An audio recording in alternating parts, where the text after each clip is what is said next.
Hello friends, good afternoon. तो हमने जो नमस्ते जी।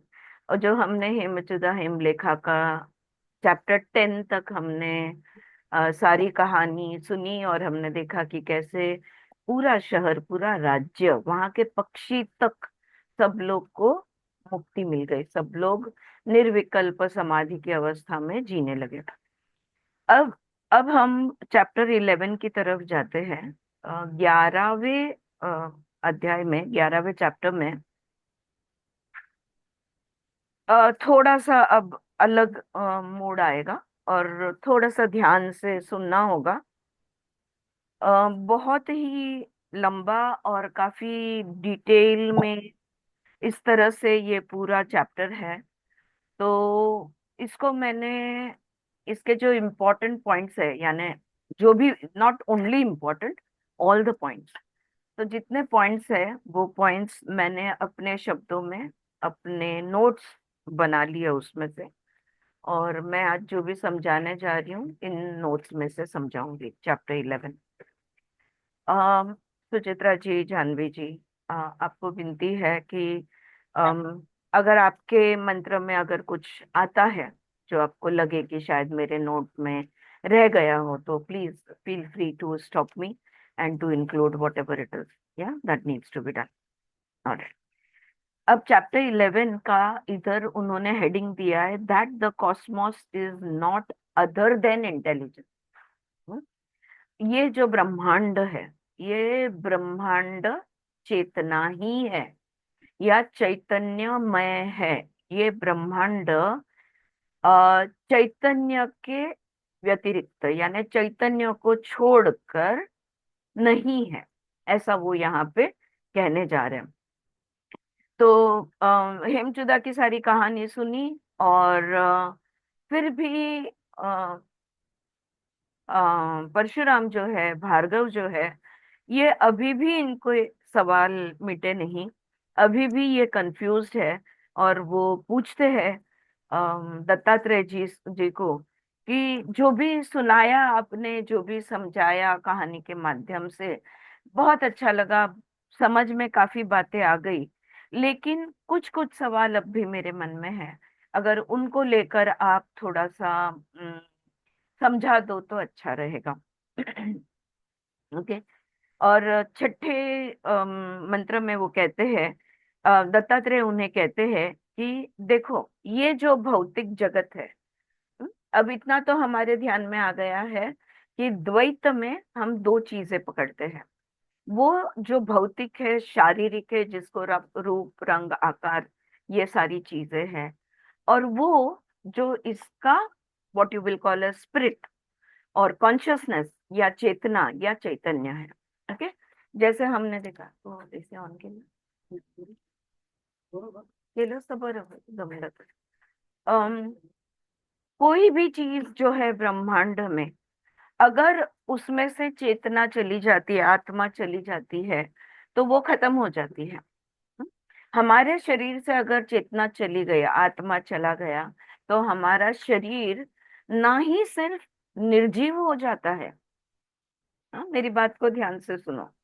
अगर हमारा शरीर सिर्फ निर्जीव होके कहानी वहां पर खत्म होती थी तो बात अलग था, लेकिन सिर्फ निर्जीव नहीं होता।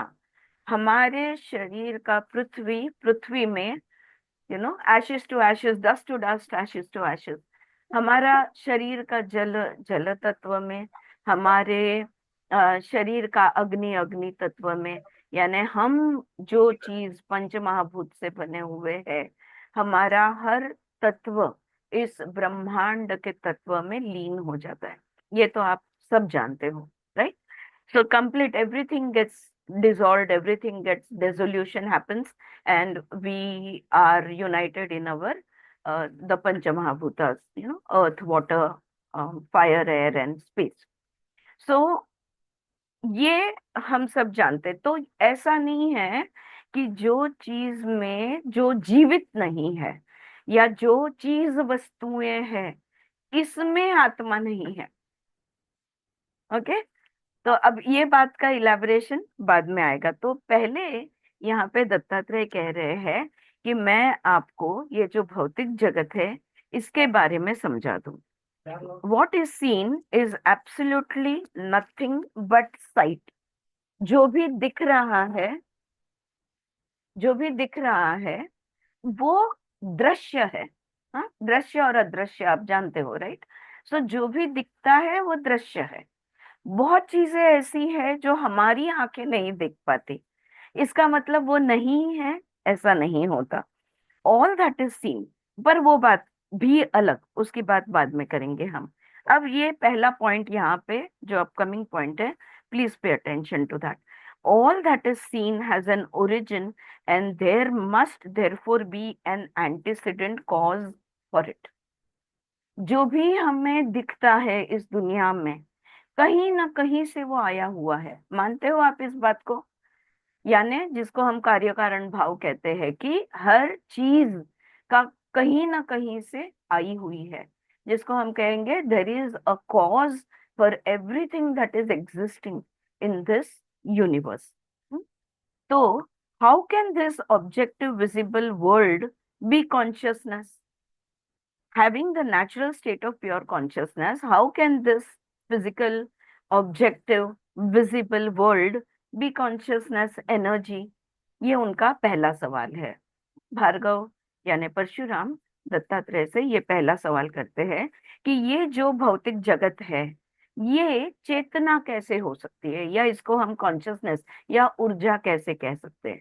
दूसरा, pure consciousness is not an object and so it can not B imagined. ये जो परब्रह्म है, ये जो परमात्मा है, ये कोई चीज वस्तु नहीं है। अगर मैं अभी आपसे कहूं कि एप्पल के बारे में सोचो, तुरंत आपके दिमाग में एप्पल का चित्र आ जाएगा, राइट? लेकिन जो अस्तित्व में है नहीं, उसकी हम कल्पना कैसे करें? उसके भाव को हम कैसे समझे जो अस्तित्व में है ही नहीं, जो वस्तु है ही नहीं? सो हम कैसे ये मान ले कि चेतना है? हम्म? जो स्वयं सिद्ध है उसे कैसे मान ले? बस यूं ही विश्वास रख ले? वो पूछते हैं कि कैसे मान ले कि भाई हर एक चीज स्वयं प्रेरित है या स्वयं चेतना है, हर एक चीज में चैतन्य है, हर एक चीज में चेतना है, ये हम कैसे मान ले? बस यूं ही आप बोल रहे हो तो विश्वास रख ले? मैं कंफ्यूज्ड हूँ, मुझे आप ये बात समझाकर बताइए। तो यहाँ पर दत्तात्रेय समझाने को स्टार्ट करते हैं। देखो, पहली बात वो कह रहे, ये समझ लो, this entire visible universe is mere perceiving, जान जिसको हम जान सकते हैं, देख सकते हैं। ये पूरा ब्रह्मांड है, ये पूरी रूम है, इसमें जो भी चीज वस्तु है, आप हूं, मैं हूं, जो भी कुछ दृश्य है जिसको हम कहेंगे, जो भी हम देख सकते हैं, वो किस वजह से है? क्योंकि देखने की शक्ति हमारे पास है। अगर हमारे पास दृष्टि नहीं होती, अगर हमारे पास दृष्टिकोण नहीं होता, तो क्या किसी भी चीज को हम देख सकते या समझ पाते? दृष्टि से देखते हैं, दृष्टिकोण से समझते हैं, राइट? तो would we be able to perceive if we did not have, if the visible world, if we did not have the capacity to perceive? Hmm? These visible objects are an effect. तो जो भी कुछ दिख रहा है ये एक प्रभाव है, एक परिणाम है। This has come from somewhere, so there has to be a cause of it. कहीं ना कहीं से ये आया है, तो इसके होने का कोई ना कोई कारण बनता है, राइट? कोई ना कोई चीज है। ये जो कॉज एंड इफेक्ट है, nothing is existing without cause. कोई भी ऐसी चीज नहीं है इस दुनिया में जो कहीं से न आई हो, हाँ? जिसका कार्य भाव ना हो, जिसका कारण भाव ना हो।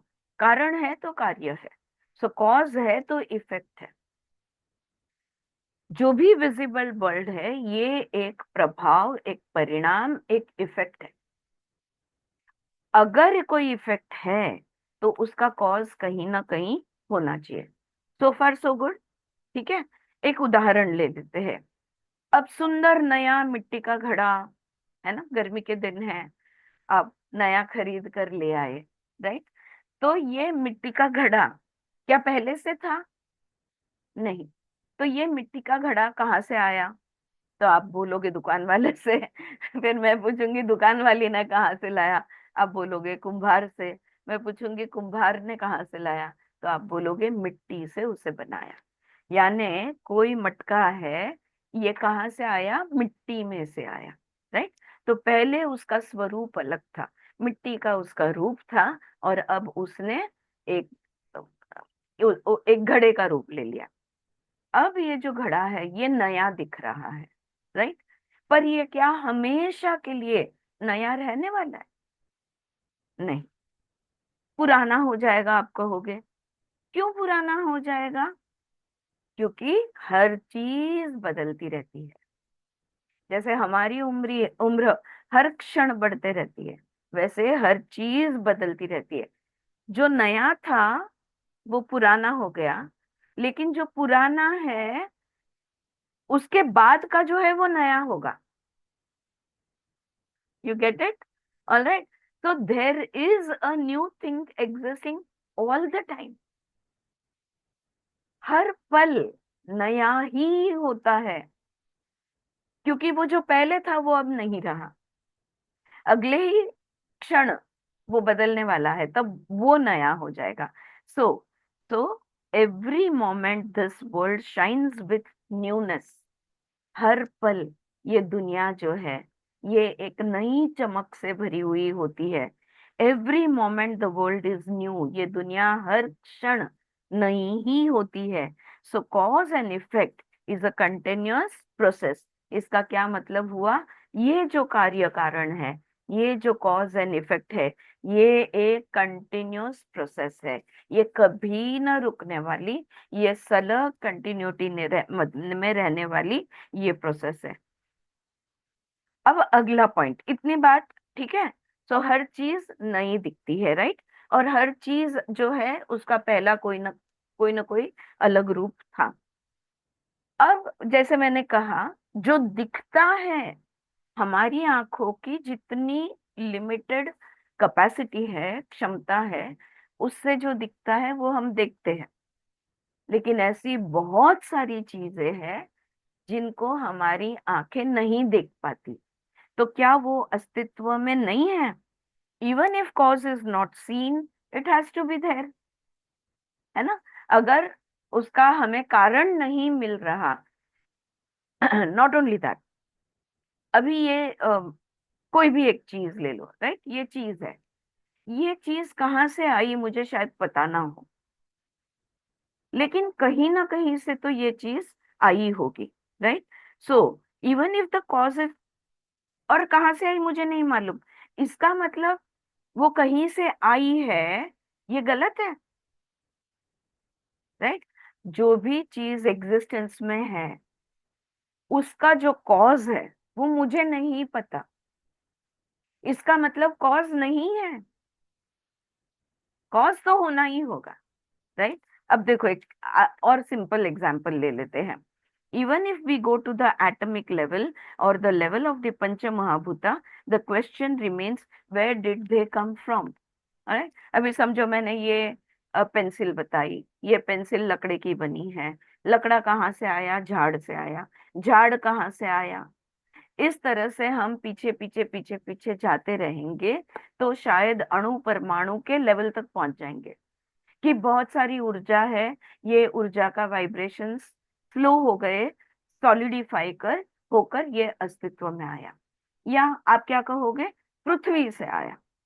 पृथ्वी तत्व तक भी अगर हम पहुंच जाते हैं तो भी सवाल रहता है, पृथ्वी तत्व कहाँ से आया?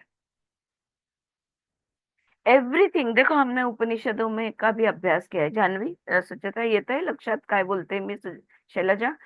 everything in existence, if we boil it down to the most basic form, which are the five elements, prithvi jala agni vayu akash, we have boiled it down to its most basic form.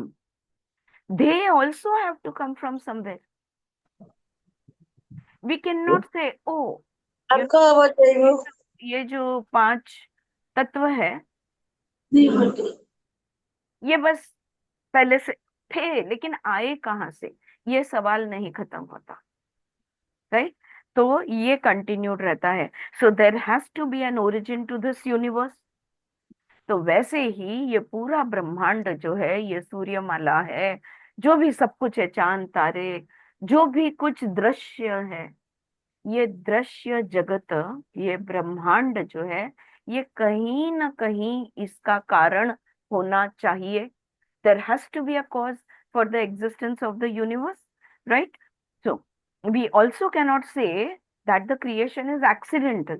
अब ये तो हम नहीं कह सकते कि ये ब्रह्मांड जो है बस अकस्मात आ गया, है ना, अपने आप से आ गया। हाँ, इसको कोई मतलब नहीं बनता, ये कोई जवाब नहीं हुआ। उस पर फिर और 10 सवाल खड़े हो जाएंगे, right. So we have the argument gets over there. बेला, आप बार बार अनम्यूट हो रही हो, प्लीज अपने आप को म्यूट रखो। हम्म, अरे देवा, परत गेलं ते। हे कसं का करतात? आता झाल्या होत्या ना त्या अनम्यूट, म्यूट झाल्या होत्या ना. हो, नाही, हे साईडचं निघून जातं ना, मग ते मध्येच येऊन जातं, मग मला बाकीचं काही दिसत नाही. बरं, जाऊ दे, चला. Alright, so far with me, right? So we cannot say that the creation is accidental. There has to be a cause for every effect and appearance. So how can the universe be causeless? तो ये ब्रह्मांड को कोई कारण नहीं है, वो बस खुद ब खुद एक दिन खड़ा हो गया, ऐसा तो हम बोल नहीं सकते। हम ये नहीं कह सकते कि चीज है भी और नहीं भी है। यू नो, उन्होंने कहा है yellow and not yellow at the same time, ये उन्होंने मंत्र में कहा है। पीला भी है और पीला नहीं भी है, ऐसा तो हम कह नहीं सकते। या तो वो है या तो वो नहीं है, right. The argument is lost. तो यहाँ पे वाद विवाद खत्म हो जाता है, मतलब और क्या विवाद करोगे आप, राइट। इफ वी से, तो अभी हम फिर कहाँ से आया ये पंचमहाभूत, कहाँ से आया ये ब्रह्मांड? तो कोई कहेंगे God created this universe, right. यानी इस यूनिवर्स का कॉज गॉड है। Again there is a cause and effect, God is the cause, universe is the effect. Alright. अब कोई कोई जो है वो कहते हैं, कहाँ गई, अब कोई कोई जो है वो कहते हैं, some say the universe was created when the equilibrium of the three gunas, the sattva raja tama, were disturbed. It is said when disturbed creation begins, when they revert to equilibrium the universe is dissolved. So how are they disturbed or changed? Who does it? Change is not possible without an intelligent cause, बुद्धिमान कारण। Okay, अब अगला, यहाँ पे दूसरा कोई दूसरे का हम आर्ग्यूमेंट यहाँ पे सुनेंगे। अब अब कोई ग्रंथों में या कोई भाष्यकारों ने ये कहा है कि अम, सत्व रजतम सबसे पहले अस्तित्व में आए। सत्व, रजस एंड तमस। हाँ, हमने ये मन के तीन ये देखे थे, the trigunas as we call it. और कहते हैं सत्व रज और तम जब सम होते हैं तब कुछ नहीं होता, और जब ये कम ज्यादा होता है तब कुछ न कुछ बनना शुरू हो जाता है। ओके, अगर मन की हम बात करें तो सत्व रज तम, हमारा मन भी त्रिगुणात्मक है। तो जब रजब बढ़ जाए तो शायद हमें उत्साहित हो जाएंगे, तमस बढ़ जाए तो शायद हमें आलसी महसूस होगा, या और सत्व बढ़ जाए तो शायद हम स्थित प्रज्ञ होके या मेडिटेशन के लिए बैठ जाए। यानी कहने, ये तीन जो गुण है, ये जो पूरे पूरा ब्रह्मांड त्रिगुणात्मक है। ये त्रिगुण जो है जब ये कम ज्यादा होते हैं, ये डिस्टर्ब्ड होते हैं, इनका प्रमाण जब बदलता है, तब ये ब्रह्मांड की निर्मिति शुरू हो जाती है। और धीरे धीरे ये तीनों के बदलाव के हिसाब से ये पूरी दुनिया, ये पूरा ब्रह्मांड जो है, ये बदलना शुरू हो जाता है। और ऐसा कहा जाता है कि ये तीनों जब सम हो जाते हैं तो ब्रह्मांड विलीन हो जाता है, या लीन हो जाता है, या डिसॉल्व हो जाता है, या खत्म हो जाता है, लय हो जाता है। जब तक ये तीन इम्बैलेंस में है ऐसे एक ग्रंथ में समझाया गया है एक ऋषि ने। तो तब तक ब्रह्मांड रहेगा। जिस दिन ये सम हो जाएंगे ये ब्रह्मांड लीन हो जाएगा। सो सवाल फिर अभी हमारा फिर से वही है, कौन इसे कम ज्यादा करता है?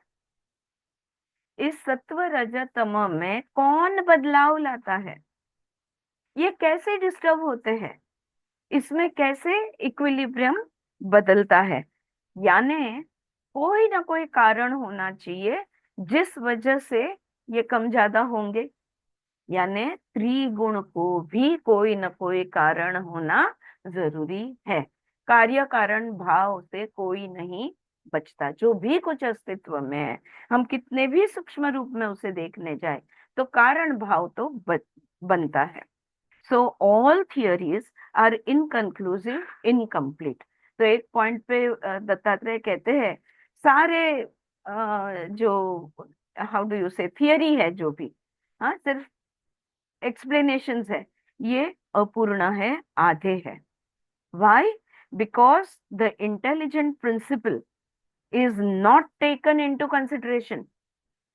Vedas call it Brahmanda. And यानी अंडा, ब्रह्म का अंड। वेद इसे कहते हैं ब्रह्मांड। और इसकी निर्मिति का जो कारण है वो है चैतन्य या प्योर कॉन्शियसनेस, जिसको हम कहेंगे पर ब्रह्म या परमात्मा। अब वो एक तत्व है, इसलिए इसे रूप रंग आकार गुण कुछ वैसा नहीं है, निर्गुण निराकार है वो। हम्म।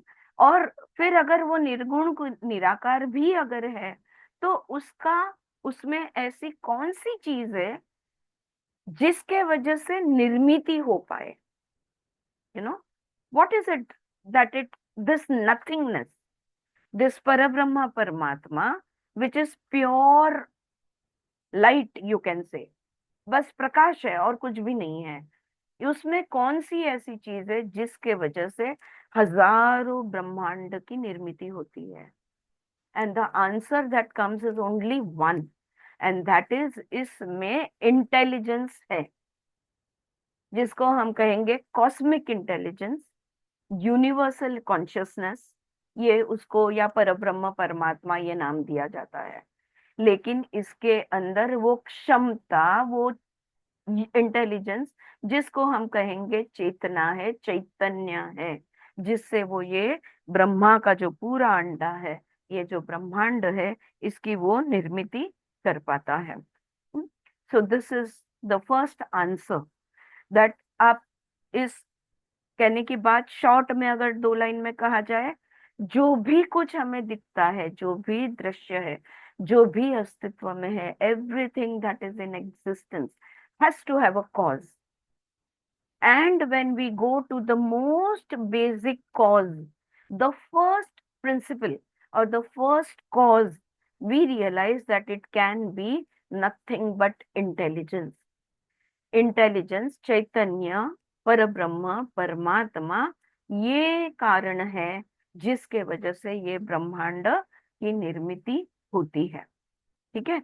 Now the conclusion reached is the, अभी सही है हम सब? बात आ गई आपके ध्यान में? Any questions here? Any confusion? No? Great. Now the conclusion reached is the universe must have a creator and he must be an intelligent principle. But, है ना, हमने कंक्लूड कर लिया कि एक कोई तो भी निर्माता है, और वो जो निर्माता है इसको ये निर्गुण निराकार होते हुए भी चैतन्य से भरा है, इंटेलिजेंस से भरा है। जो भी तत्व है वो इंटेलिजेंट है, यानी इंटेलिजेंट तत्व है। But he can not B of any known type. लेकिन ये जो इंटेलिजेंट प्रिंसिपल है, ये जो परमात्मा है, ये जो पर ब्रह्म है, इसका हम ज्ञान नहीं ले सकते। वो ज्ञात नहीं हो सकता, निर्गुण निराकार है, कैसे ज्ञान लोगे? राइट। सो ज्ञात नहीं हो सकता। क्यों? अगर एक सिंपल रीजन देना है, वो अनंत है। ज्ञात किस चीज की होती है? Point A to point B, ये हमें पता चलता है। Oh I know, it is 1 foot, it is 1 kg, it is 1 litre, whatever, right? तो आणि ज्ञान, तो आणि हाँ, तो प्रत्येक क्षणी बदलणारा आहे म्हणून पण. हो, प्रत्यक्षाने बदलणार आहे. जे ज्ञात आहे ते म्हणतेस ना तू? हम्म, हा, हम्म. तो ज्ञात आहे तो बदलणाराच आहे, right? Point is, the universal consciousness, the cosmic consciousness, the intelligent principle, the Parabrahma Paramatma cannot be something of which we can gain knowledge. ये जो परब्रह्म परमात्मा है ये ज्ञात नहीं हो सकता। क्यों? क्योंकि वो अनंत है। अनंत को आप कैसे जानोगे? हम्म? एक मंत्र में उन्होंने, I think somewhere around between 25 and 30, ये एक पॉइंट उन्होंने दिया है। सो नाउ, तो अब हम क्या करें? हम अब क्या समझे? अब हमें कैसे पता चले? तो नाउ वी टेक शब्द प्रमाण, ऑथोरिटी ऑफ द वेदास। तो शब्द प्रमाण हमको मानकर चलना होगा। वेद में कहा गया है ये परब्रह्म है या ब्रह्म है, तो हमें उस बात को मानकर चलना होगा। शब्द को प्रमाण, वेदों का शब्द को प्रमाण मानकर चलना होगा। वेद कहते हैं, the Vedas speak of the unique creator. Veda कहते हैं वो एक निर्माता है। और पता है उस निर्माता को उन्होंने नाम क्या दिया है? उसको नाम दिया है Ishwar. Alright, Ishwar who was before creation, Ishwar जो पहले से ही मौजूद था। आपको वो गाना पता है ना, जब कहीं पे कुछ नहीं थी, कहीं नहीं था, वही था, वही था। When there was literally nothing, he existed, is what we say. What is this he? This he is Ishwar.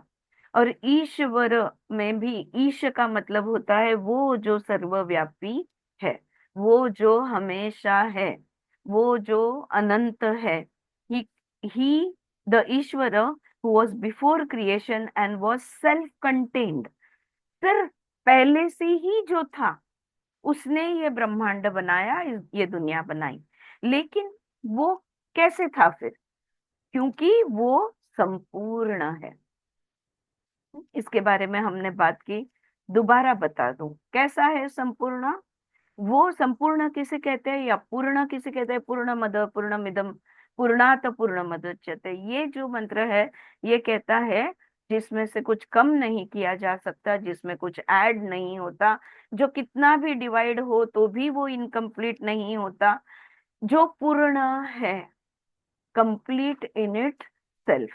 Okay, he created the universe by his own power, and it is said playfully in its entirety and all its details, a picture on the screen of his own self. वो जो ईश्वर है, बहुत हंसते खेलते परम आनंद की जो उसका अवस्था है, या परम आनंद का जो उसका भाव है, वो भाव को से भरा हुआ उन्होंने ये ब्रह्मांड बनाया। सिर्फ ब्रह्मांड बनाया यानी सूर्यमाला बना दी हो गया? नहीं। अगर सूर्यमाला में हमारा पृथ्वी तत्व हम लेते हैं, पृथ्वी तत्व में देखो हजारों लाखों चीजें हैं, right, from birds, animals to trees and plants and what not. हर एक, ये अगर एक चित्र हम बनाएं, ये चित्र के छोटी छोटी छोटी छोटी डिटेल में उन्होंने ये पूरा चित्रित किया है। अब कैसे समझे हमने? खुद खुद पे उसको चित्रित किया है ना, खुद से उसको चित्रित किया है। यानी like we do in our dreams. देखो सपनों में, come back to Tripura always, तो स्वप्न अवस्था में जब हम सपना देखते हैं, हम खुद को चित्रित करते हैं, हम बाकी लोगों को चित्रित करते हैं, हम सारी जगह बनाते हैं, पूरे डिटेल में वो सपना, सपने में सब कुछ डिटेल में होता है। लेकिन हम क्या कर रहे हैं? हम तो सोए हुए हैं, right? So everything is created in the dream. Like we do in our dreams. Now our body is not actually us in our dreams. क्या सपने में सच में हमारा शरीर होता है? नहीं, शरीर तो यहाँ पर सोया हुआ है। Similarly, the world is not the body of God. तो ये जो ब्रह्मांड है, ये जो दुनिया है, ये ईश्वर का शरीर नहीं है। जैसे स्वप्न में हम हमारा शरीर नहीं होते। The Ishwar is not to be confounded with the creation. He is not just his creation. तो ईश्वर यानी ये दुनिया, ऐसा हम नहीं कह सकते। वो क्या उठकर यहाँ चला नहीं आया है। Just as a man survives his dreams, Ishwar survives the dissolution of his creation. ये जो स्टेटमेंट है, इससे आपको बात ज्यादा ध्यान में आएगी। सपने में चाहे हम मर जाए, सपने में हम चाहे कुछ भी हमारा हो जाए, लेकिन क्या सही में हम मरते हैं? स्वप्न से हम जागते हैं कि नहीं? तो तभी तो हम ठीक ही है। हम सपन में खुद को मार नहीं सकते। अगर मर भी जाए तो क्या हम सच में मर गए हैं? नहीं, सपना खत्म हो गया, पर मैं अभी हूं। उसी तरह से ये जो ईश्वर है, उसने जो ये ब्रह्मांड बनाया है, ये पूरा ब्रह्मांड लय पाम गया, अगर ये पूरी तरह से विलीन हो गया, फिर भी वो रहेगा, क्योंकि वो निर्गुण निराकार अनंत है, इसलिए वो रहेगा ही रहेगा। आई बात समझ में? Is this clear? Right? Okay, now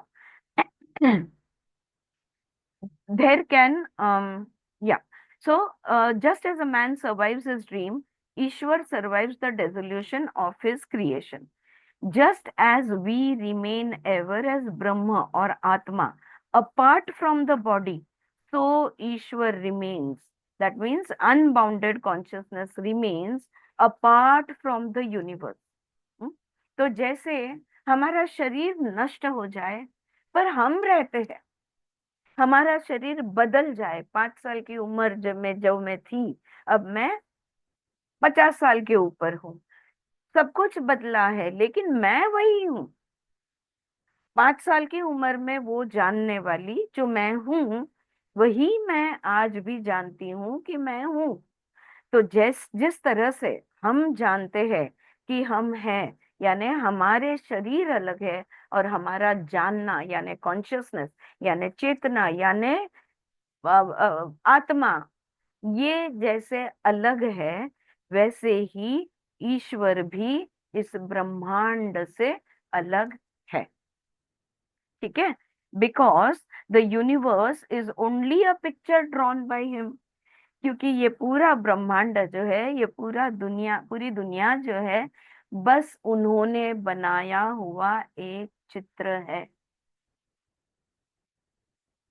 इसलिए ये चित्र बदल जाए, रहे ना रहे, वो रहेगा रहेगा। जैसे हमारा शरीर रहे ना रहे, हम बिल्कुल रहेंगे। The consciousness will continue.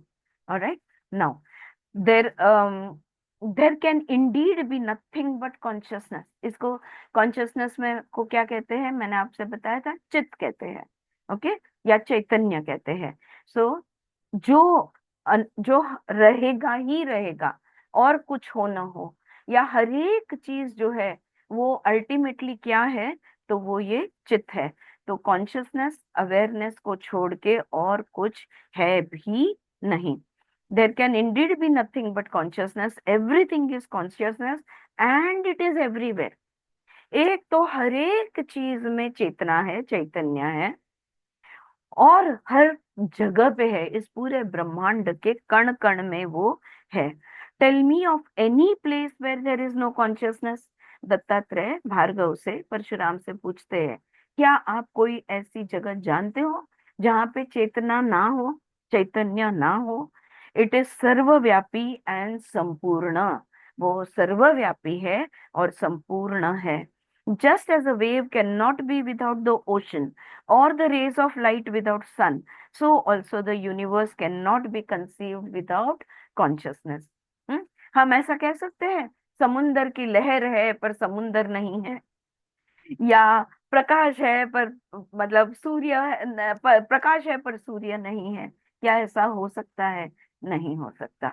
तो बिल्कुल उसी तरह ये एवरीथिंग, ऐसी कोई जगह नहीं है, ऐसी कोई चीज नहीं है, ऐसी कोई दुनिया नहीं है, कोई ग्रह नहीं है जहाँ पे चैतन्य नहीं होता। वो सर्वव्यापी है, संपूर्ण है। The whole Brahmanda, Chala, Achala, arises from him, abides in him, and resolves or is absorbed in him. सब कुछ उभरता है, उसी में से उभरता है। सो उत्पत्ति, सब कुछ रहता है उसी में ही रहता है, यानी स्थिति। और सब कुछ लीन हो जाता है, उसी में लीन हो जाता है, जहां से आया था वहीं चला जाता है, यानी लय। तो ये ब्रह्मा विष्णु महेश सब कुछ वही है। दस स्पीक द वेदास, ईश्वर अनंत है, शाश्वत है और अपरिवर्तनीय है, सर्वज्ञ है, सर्वव्यापी है। तो ये जो ईश्वर है वो अनंत है और शाश्वत है। फ्रेंड्स, मंत्र की किताब जिनके पास है, you can go to page number 93। या नो नो, नॉट द मंत्र वाला बुक, द अदर बुक। दूसरा जो बिना मंत्र का जो पीडीएफ है हमारा, उसका आप पेज नंबर 93 पे जा सकते हो। पेज नंबर 93 पे मंत्र 41 to 45 का मंत्र जो है, ये मैं आगे इसमें से पढ़कर समझाऊंगी। Creation is like a magician's trick and is a city born of divine imagination। अब इमेजिनेशन को भावना या कल्पना, ये शब्द इस त्रिपुरा रहस्य में यूज किए गए हैं। So creation is like a magician's trick and is a city born of divine imagination। O Parshurama, you are aware of the mental creations of daydreamers which are full of people, life and work similar to these। तो यहाँ पे परशुराम को वो समझाते हैं, देखो, आप दिन में स्वप्न देखते हो, अपने मन में विचारों के माध्यम से जो आप स्वप्न देखते हो जागृत अवस्था में, आप सोचते हो ये आएगा, वो आएगा, ये आएगी, ये होगा, वो करेगा। आप सब कुछ उसमें क्रिएट करते हो, अपने इमेजिनेशन में सब कुछ क्रिएट करते हो। Okay, there are also doubts, test, discussions and conclusions. और उसी में भी आप संशय लेते हो, तर्क वितर्क करते हो, चर्चा करते हो, निर्णय लेते हो। All imaginary arising in the mind and subsiding there. सब कुछ आपके मन से उभरता है और फिर से मन में ही स्थित हो जाता है, लीन हो जाता है। Just as castles in the air are mental figments of men, so also is this creation a mental figment of Shiva। अब यहाँ पे नाम तो देना है कुछ, तो इस पर ब्रह्म परमात्मा को नाम दिया गया शिव। तो जिस तरह से हम हमारे मन में सब कुछ कर लेते हैं, सोच लेते हैं, बुला लेते हैं, भेज देते हैं, सब कुछ कर लेते हैं, चर्चा कर लेते हैं, कंक्लूजन, निर्णय ले लेते हैं, सब कुछ कर लेते हैं, वैसे ही शिव जो है, इसकी बस हम एक कल्पना है, भगवान का हम एक इमेजिनेशन है। आगे और उसका और मतलब ऐसा कैसे हो सकता है, जस्ट होल्ड ऑन, आगे वो और डिटेल में समझाएंगे। So don't run ahead of what is being said, be with the thing that is be saying. तो जैसे एक जादूगर है, वो कैसे जादू से कुछ तो भी हवा में निकाल दे लेता है, तो वैसे भगवान के जहन से, भगवान के मन से, उनके मन के अंदर हम ये पूरा ब्रह्मांड है। Shiva is absolute awareness without any form. इसको नाम दिया गया है शिव। शिव का बस हम एक कल्पना है। और शिव क्या है? शिव सत चित है, truth awareness, without any form, जिस जो निर्गुण निराकार है। Shri Tripura is Shakti and witness of the whole, और इसको देखने वाली जो शक्ति है वो है त्रिपुरा। बोल। ते जे तुम्ही जादूगर आणि हे म्हटलेलं आहे ना, हम्म, तर हम्म, इथे योगी विथ हिज योगिक पॉवर बरोबर. असं म्हटले. हो, हा. जसं योग योगिक पॉवर यूज करता हम्म. है, मॅजिशियन अपना ट्रिक यूज करताय, अजून ते डिटेल मध्ये येईल पुढे. We are still on 41. Yeah, हाँ बघूया. ऑलराइट. तो जो भी शिव जी ने अपनी कल्पना में लाया है, उसका उसको जो वो जो दृश्य दृश्य बना दिया है, वो दृश्य की देवी है Tripura Devi. She is the witness of the whole. ये जो पूर्ण है, ये जो संपूर्ण है, देवी उसकी देवी ही, यानी जो नहीं था, कुछ भी नहीं था, उधर कुछ तो भी आया है. जो आया है, पहली निर्मिति जो है, ये है त्रिपुरा, या ये है शक्ति हम कहेंगे, या हम कहेंगे प्रकृति. जैसे पुरुष और प्रकृति, yin and yang and yin, right. तो वैसे ही जो भी शिव जी ने सोचा वो है Tripura. That being is perfect all round and remains undivided. तो वो जो त्रिपुरा है वो भी संपूर्ण है, अभी वो त्रिगुणात्मक हुई नहीं है. I the yoga people will understand. अभी उसका त्रिगुणों में भेदन हुआ नहीं है, अभी वो अभेद्य है. ठीक है, अभी वो अभिन्न है और निर्भेद है और दृष्टा है. ये जो त्रिपुरा है वो पूर्ण है, दृष्टा है, निर्भेद है, अभिन्न है. अभी उसने त्रिगुणों का रूप लिया नहीं है, सत्व रज तम, इसमें उसका विभाजन हुआ नहीं है. Is this clear? या, अभी I am back to my notes from 46 onwards. This is what is said in 41 to 45 में एक्सप्लेनेशन. नाउ अब अगला पॉइंट जो है, जो समझने की जरूरत है, तो ठीक है, पुरुष, पुरुष में से प्रकृति यानी दृष्टा आ गया. अब जो दृष्टा है, अब अब अगली चीज जो हुई वो क्या हुई? Time and space are the factors of division in the world.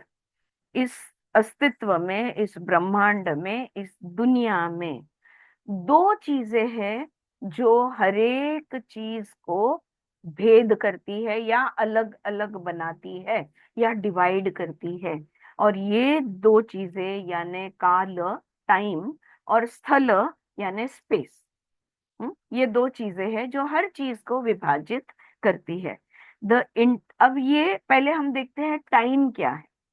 What is time?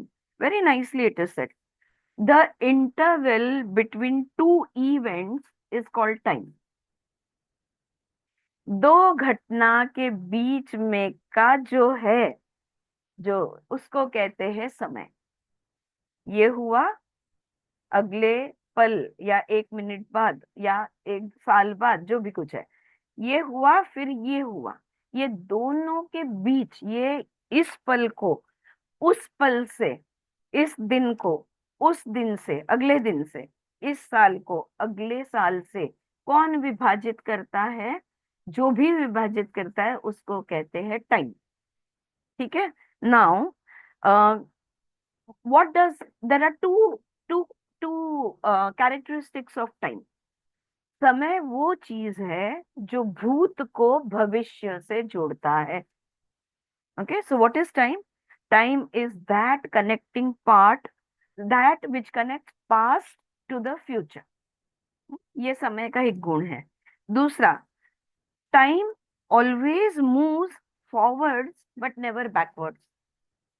समय जो है एक ही दिशा में चल सकता है.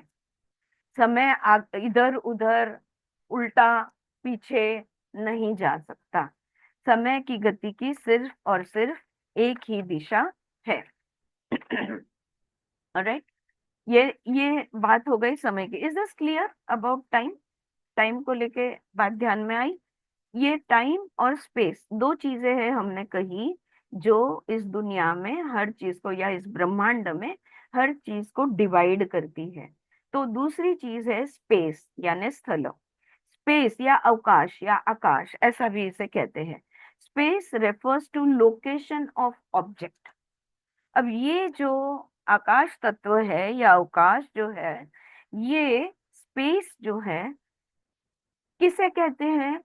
जहां पे चीज होती है। अगर ये स्पेस नहीं होता तो उसमें समाने वाला समा नहीं पाता। ये ग्लास है, इस ग्लास के अंदर अगर जगह नहीं होती तो पानी उसमें नहीं समाता। राइट?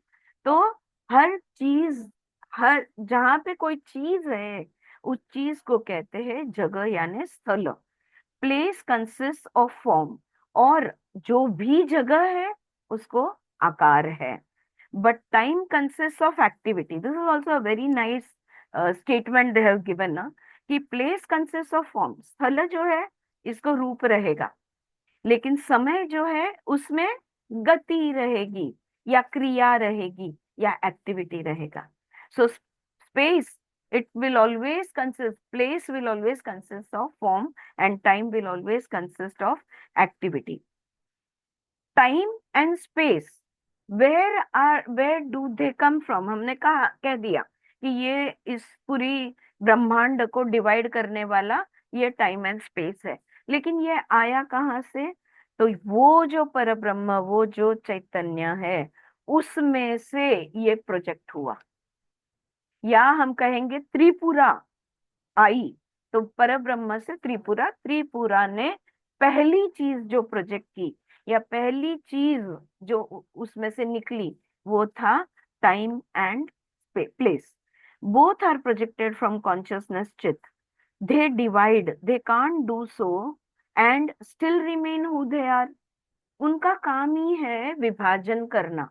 अब विभाजित भी करे और पूर्ण भी रहे, क्या ये दोनों हो सकता है? नहीं हो सकता। अगर विभाजित किया तो डिवाइड हो गया, फिर वो कंप्लीट कैसे रहा? तो time and space are not complete things, like Parabrahma Paramatma is. Inert objects cannot shine on their own without uniting with consciousness. Only consciousness is self illuminating. अब देखो, अचल, हमने कहा चल और अचल इस दुनिया में सब कुछ है, राइट? एक पत्थर है, एक शिला है, राइट? वो जो शिला है वो अचल है, पत्थर है, वो हिलता नहीं, राइट? तो क्या उसमें चेतना नहीं है? क्या उसमें चैतन्य नहीं है? जो चल है, जिसको हम कहते हैं, जिसके अंदर जीव है, जीवात्मा है, क्या सिर्फ उसमें ये परब्रह्म परमात्मा है, ये चैतन्य है? तो क्या जल है जिसको हम निर्जीव कहेंगे, पृथ्वी है हम उसे निर्जीव कहेंगे, वायु है हम उसे निर्जीव कहेंगे? तो ये क्या इन चीजों में, या न हिलने वाला एक कोई कोई पेड़ पौधा है जो हिलता नहीं है, जिसमें लोकोमोशन नहीं है, तो क्या इसमें चैतन्य नहीं है? तो ऐसा नहीं हो सकता, you know. So inert objects सिर्फ वो चमकते नहीं है, या उनमें गति नहीं होती, लेकिन गुणा तो उसमें कोई ना कोई होगा ही होगा। अब देखो, हमारे में हम बोल सकते हैं, चल सकते हैं, सोच सकते हैं, कर सकते हैं, हम बहुत कुछ करते हैं, राइट? हम उड़ भी सकते हैं कोई कोई चीजों का आधार लेकर। हम स्विमिंग भी कर सकते हैं, जल के नीचे भी जा सकते हैं। अब वृक्ष जो है वो एक ही जगह पे रुकते हैं, वो चलकर यहाँ से वहां नहीं जा सकते, राइट? मछली जो है वो पानी के बाहर नहीं आ सकती। पक्षी जो है वो आकाश में उड़ रहे थे, वो पानी के नीचे नहीं जी सकते। तो हरेक के कोई ना कोई गुणधर्म है, कोई ना कोई कैरेक्टरिस्टिक है। अगर बेसिक कैरेक्टरिस्टिक्स देखा जाए, जैसे मैंने कहा, एक पत्थर है, एक शिला है, इसमें कोई ना कोई गुण होना चाहिए। बताइए कौन सा गुण है, कोई किसी पत्थर में, किसी शिला में कौन सा गुण होगा? कौन सा गुण होता है? या जल में कौन सा गुण है? तमस पत्थर में। हाँ, so let's not talk in the trigun, I am saying jadatva, okay solidity. हाँ, in that sense the quality I am asking. हाँ, ओके। you're राइट, तामसिक है, बिल्कुल सही है। हम्म लेकिन the if we talk about the qualities, तो जड़त्व है पत्थर में, सही बात है। हम्म हम्म। जल में क्या है? जल में फ्लूइडिटी।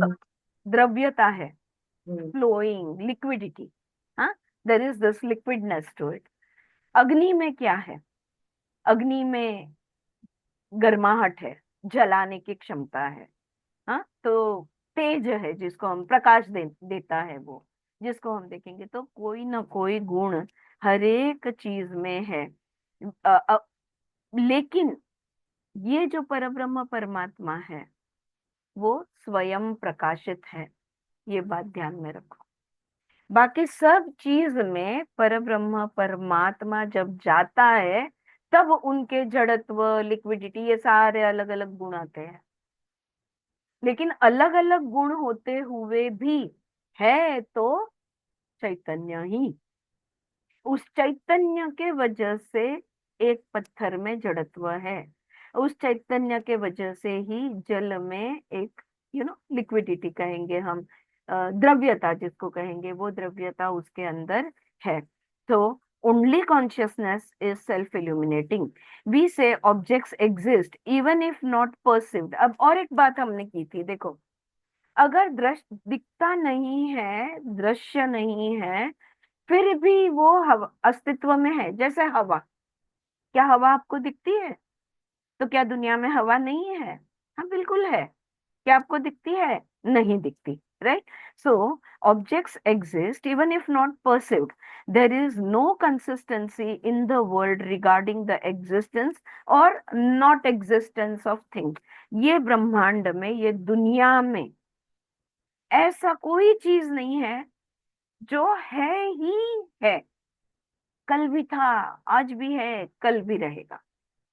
आज जो बड़ा पर्वत है, कल मिट्टी बन जाएगा।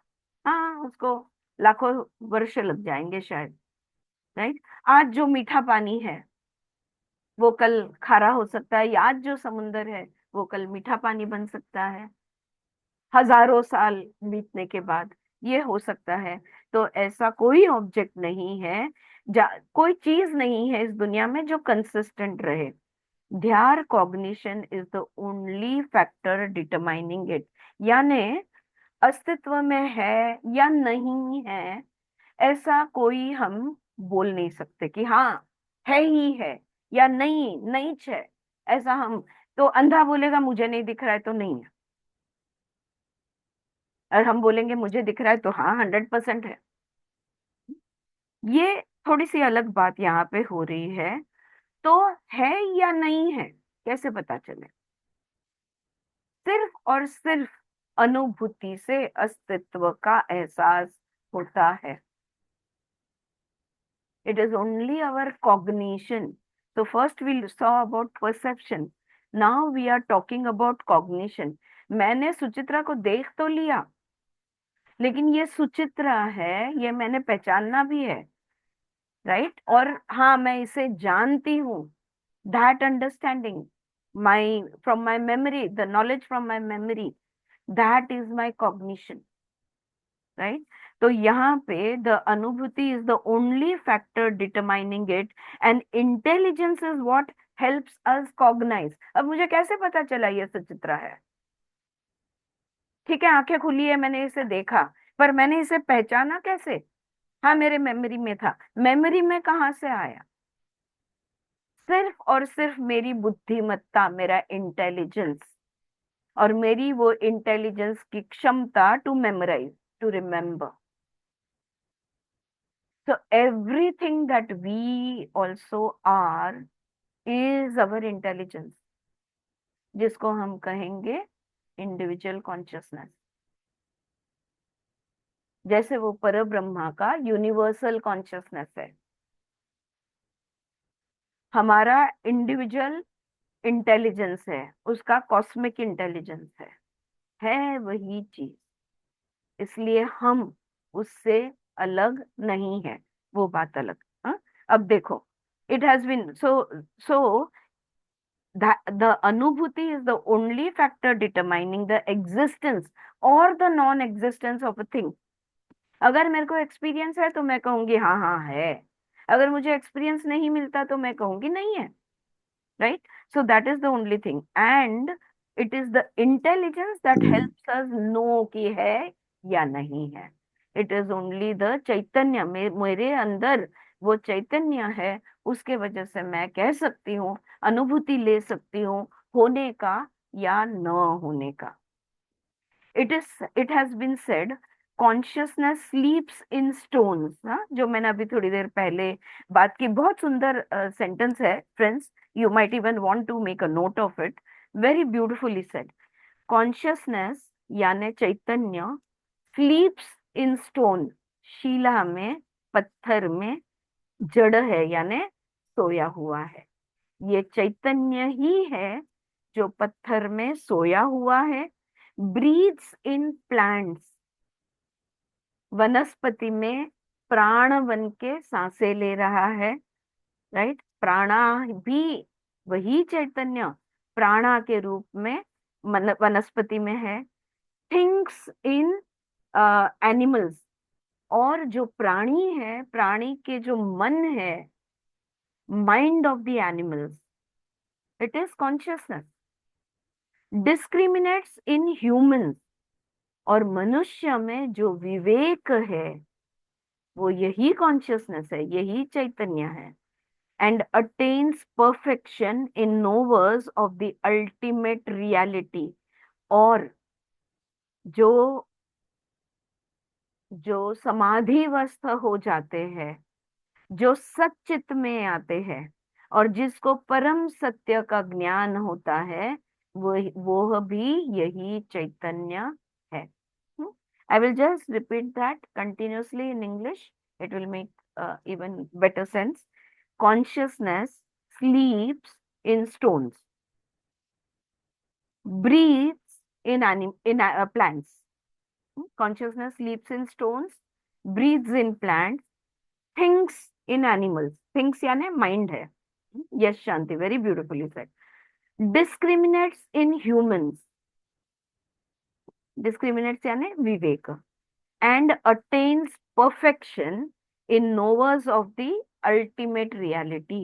वो जिनको परम सत्य पता चल जाता है, यानी योगी कहो, ऋषि कहो, जिनको परम सत्य का ज्ञान मिलता है, उनको वो उनकी अवस्था कैसे हो जाती है?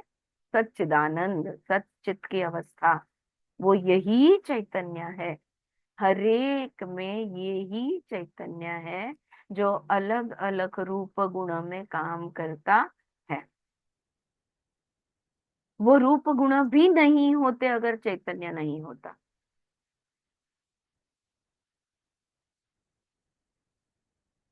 Is it okay? ऑलराइट। एक बड़ा मुद्दा यहाँ पे खत्म हुआ। क्या सवाल था? आप बोल रहे हो इसलिए मैं मान लूं? परशुराम कह रहे हैं जस्ट बिकॉज आप बोल रहे हो मैं कैसे मान लूं कि चैतन्य है, चेतना है?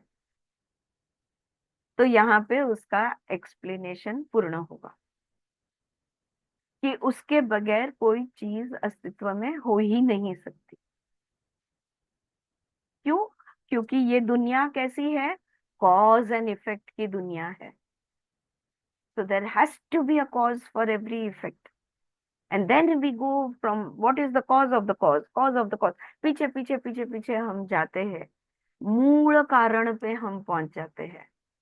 तो मूल कारण होता है कि चैतन्य शक्ति को प्रोजेक्ट करता है, त्रिपुरा को प्रोजेक्ट करता है, कॉन्शियसनेस को प्रोजेक्ट करता है, जिसमें से जो कॉन्शियसनेस है हमारा इंडिविजुअल कॉन्शियसनेस, ये सत्व रज तम सम अवस्था में है, और जिसमें फिर बदलाव आता है, vibration is created, a wave is created, और फिर वो बदलाव में से फिर हर एक चीज अस्तित्व में निर्मिति की शुरुआत हो जाती है। लेकिन सवाल का जवाब यही है कि उसमें भी चैतन्य, प्रकृति में पुरुष के बगैर प्रकृति हो ही नहीं सकती। तो हर एक चीज में चैतन्य है ही है, और वही चैतन्य अलग अलग पत्थर में, जैसे यहाँ पे कहा जड़, और वनस्पतियों में प्राण, और प्राणी मात्रा में मन, और मनुष्य में विवेक, और जो समाधि में है उसको सच्चित का अनुभव देने वाला, परम सत्य की पहचान देने वाला, यही वो चैतन्य है। ठीक है। अब मैं एक्चुअली इसको भौतिकता में नहीं लाना चाहती, because this is the cosmic perspective that we are taking, but if you want to still bring it into our physical practical life, anybody and everybody, the murderer, the rapist, the saint, the sinner, everybody is ultimately consciousness. Now, ये विचार से ना जज करना हम छोड़ देते हैं, यहाँ पे जजमेंट रुक जाता है। Very very nice way to stop yourself from judging everything and everybody. Alright, let's not go there. Let's go to the next point. This time, oh yeah. अब अगला मुद्दा, the quality of reflected image depends on the excellence of the reflecting surface, that is the mirror or the water. अब देखो, यही चैतन्य है जो जिसका प्रतिबिंब आता है, या जिसका प्रोजेक्शन ये दुनिया है, या अलग शब्द में हम कहे तो वही चैतन्य है जिसका जब वो रूप लेता है उसको हम कहते हैं माया। हमने वो बात की थी, याद है ना, कि ये परब्रह्म है, ये आईना है, परब्रह्म का रूप, यानी यहाँ पे निर्गुण है, यहाँ पे सगुण है, इसके बीच में आईना है, आईना में वही प्रतिबिंब दिखेगा जो है। अब यहाँ पे एक बात वो समझा रहे हैं कि जो प्रतिबिंब आप देख रहे हो, वो वो जो प्रतिबिंब है वो कितना स्वच्छ है, सात्विक है या शुद्ध है, ये किस चीज पर निर्भर करता है? मेरा रिफ्लेक्शन जो है वो कितना क्लियर है, कितना अच्छा है, कितना शार्प है, ये किस चीज पर निर्भर करता है बताइए? जब हम मिरर में देखते हैं तो मेरा मिरर इमेज या मेरा रिफ्लेक्शन क्लियर कब दिखेगा? कम कम कम कम, सिंपल क्वेश्चन है मास्टर। जब मैं प्योर शुद्ध हूं तब। नो नो नो नो, लेकिन मिरर चांगला आईना असेल साफ होता, मन साफ हो गया तो ना। no, मैं एक आईना के सामने खड़ी हूँ, मैं अब भी जैसी हूँ वैसी। उस पे धूल नहीं है तो हाँ, এটা क्लियर क्लियर क्लियर प्रकाश आईना साफ ततक्षीयते प्रकाशवर। बिल्कुल। To be clean. तो रिफ्लेक्टेड इमेज जो है ये कितना क्लियरली रिफ्लेक्ट होता है, वो किस पर निर्भर है? उस आईने पे निर्भर है। जितना आईना स्वच्छ साफ है ना, पानी से साफ किया लेकिन बाद में पेपर से भी घिसा, right? You know how we clean our mirrors and our glasses, right? So जितना आईना साफ, उतना उसका जो प्रतिबिंब है, जो रिफ्लेक्शन है, उतना क्लियर दिखेगा। हाँ, चाहे वो आईना छोड़ दो, पानी में, पानी में आपका रिफ्लेक्शन कब दिखता है क्लियरली? जब वो पानी स्थिर हो और एकदम शुद्ध हो। और देखो, ज्यादातर स्थिर पाणी जो होता है ना वो क्लिअर होता है। हा, ज्या पाण्याला हलवलं गेलेलं आहे ते गढूळ असतं। अगर पानी को हिलाया जाए तो मिट्टी हिलेगी, तो आपका रिफ्लेक्शन उसमें क्लियरली नहीं दिखेगा, राइट? अगर स्थिर है पानी तो रिफ्लेक्शन भी क्लियरली दिखेगा। वही बात हमारे कॉन्शियसनेस की है, हमारे चित्त की है। अगर हमारा कॉन्शियसनेस स्थिर है तो वो जो परब्रह्म है उसका रिफ्लेक्शन दिखेगा। हम कौन है? We are, the mirror is who we are. हम आईना है, इंडिविजुअल कॉन्शियसनेस आईना है। वो इंडिविजुअल कॉन्शियसनेस पे निर्भर है कि यहाँ का परब्रह्म जो है वो कितना क्लियरली दिखता है।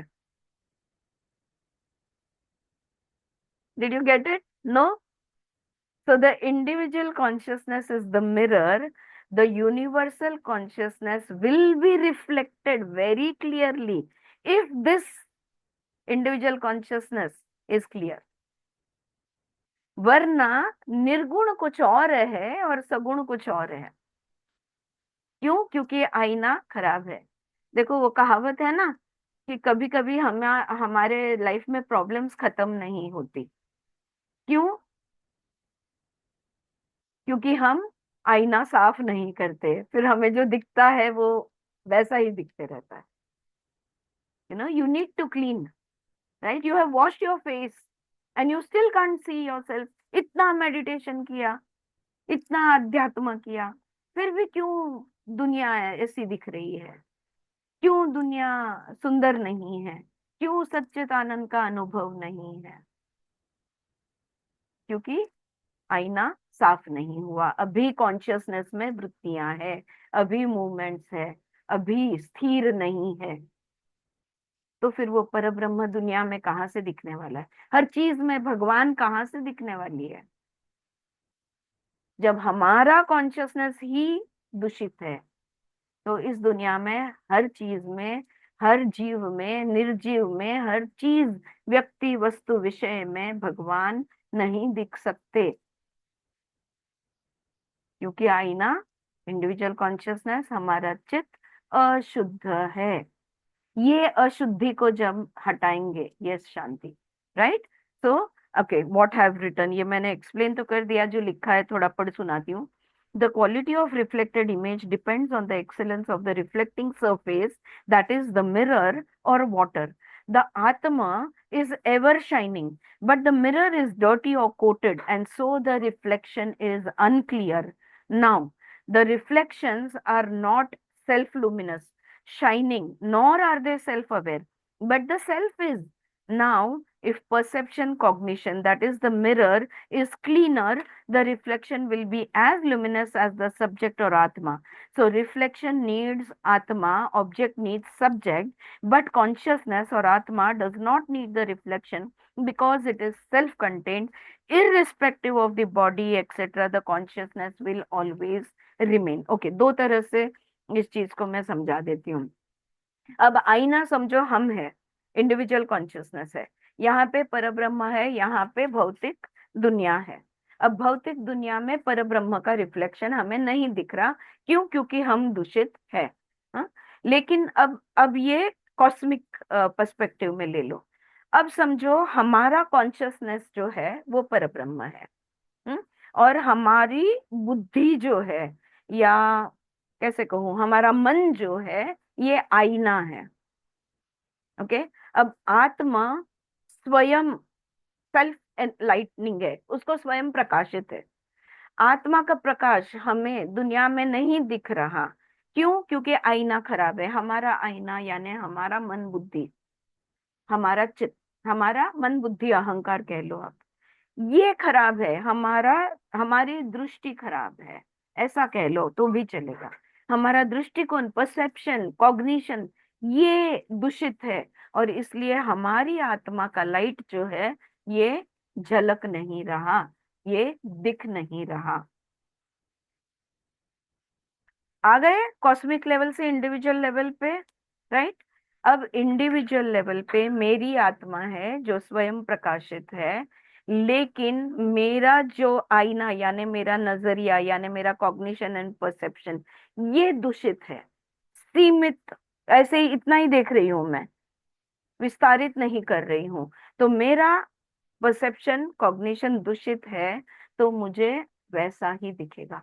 तो मेरे आत्मा का प्रकाश जो है ये मेरे बिलीफ सिस्टम्स, मेरे थॉट प्रोसेसेस, मेरे थॉट कॉन्स्ट्रक्ट्स, इन सारी चीजों से, मेरी भावनाएं सब चीज से ये प्रकाश को मैंने ढक दिया है।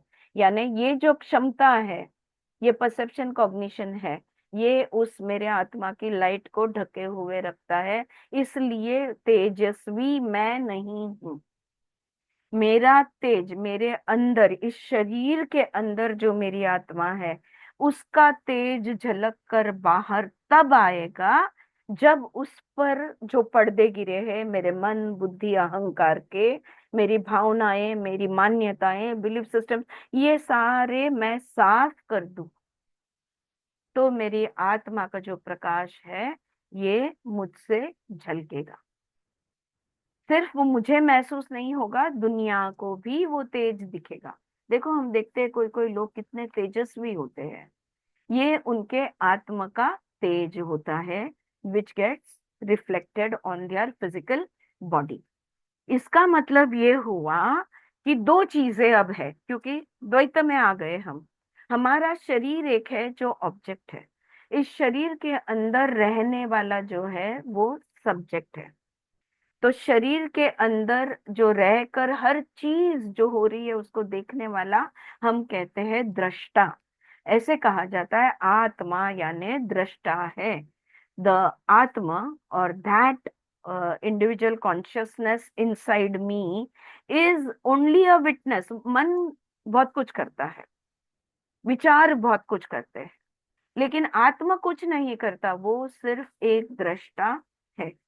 मेरी जीवन की नैया, मेरी जिंदगी में जो भी कुछ हो रहा है, कर रही हूँ नहीं कर रही हूँ, मेरा आत्मा उसका एक साक्षी बनकर देखता है, साक्षी भाव से देखता है। यानी मेरे अंदर जो सब्जेक्ट है, आत्मा जो है ये बन गया सब्जेक्ट, और मेरा शरीर जो है ये बन गया ऑब्जेक्ट। अब इस ऑब्जेक्ट को, इस शरीर को अस्तित्व में रहने के लिए सब्जेक्ट की जरूरत है। सही? अगर ये सब्जेक्ट चला गया तो मैं मर जाऊंगी। सही? तो ऑब्जेक्ट को सब्जेक्ट की जरूरत है, पर क्या सब्जेक्ट को इस ऑब्जेक्ट की जरूरत है? बिल्कुल नहीं। या शैलजा? या But to express it needs that object. हाँ, but it doesn't have to. Yeah. हाँ, तो the subject doesn't need the object, but the object 100% needs the subject, It right? is not dependent, like It is not subject is not dependent on object, but correct. object is correct. definitely. तो Yeah. Body को soul की जरूरत है। क्या soul को body होने की जरूरत है? बिल्कुल भी नहीं। बॉडी होना वो सोल है ही है।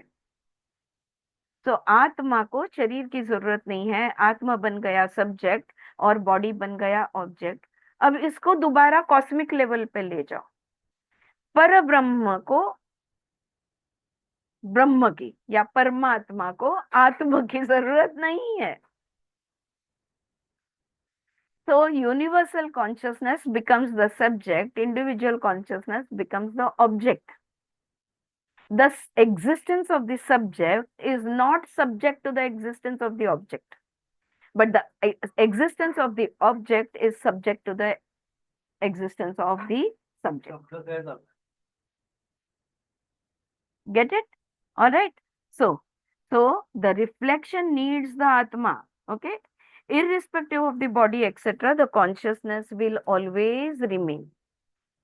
चाहे मैं कोई भी रूप, प्राणी का रूप ले लूं या कोई भी रूप में आ जाऊं, लेकिन मैं हूं, अस्तित्व है, कॉन्शियसनेस है, अवेयरनेस है, चित है, ब्रह्म है, आत्मा है। राइट? 2 मिनट द्या मला। राइट? Is this clear? तो ये एक एक वो मुद्दे समझा रहे हैं, the difference between consciousness and that which is not consciousness. तो निर्गुण और सगुण, इन दोनों में का फर्क अलग अलग एंगल से यहाँ पे दत्तात्रेय समझा रहे हैं। मुझे लगा था आज खत्म हो जाएगा, पर ये आज खत्म नहीं हुआ चैप्टर। तो आगे 65 ऑनवर्ड्स मैं कल लेती हूँ, बिकॉज नहीं नहीं नहीं 5 मिनिटात होणार नाही, it will not be done in 5 minutes. Alright? So we will conclude this chapter tomorrow. Friends, is it clear or is it confusing? Is it making sense to you? Yeah. Are you finding connectivity in it? Yes. हाँ disconnect नहीं हो रहा ना कहीं भी? No. हाँ stay with this. Think about the nature of consciousness. Stay with this, and we will conclude this chapter tomorrow. Plus, we will take up the 12th chapter, which is a story. Okay, 12th chapter story है. एक last एक दो मुद्दे रह गए, वो मुद्दे हम करेंगे, और उसके बाद का नेक्स्ट चैप्टर जो है उसमें कहानी है. मजा आएगी. कुछ कुछ लोगों ने सुनी होगी, हमने किसी बुक रीडिंग में उसकी बात भी की थी, पर कोई बात नहीं. It's good to listen to stories however many times. Clear? Yeah? All right. Thank you, Aarti. Thank you. Thank you, Padmaja. Yeah. Thank you, friends. We will stop over here, Yeah. and I will see you Thank you, tomorrow. ma'am. Yeah, I'll see you.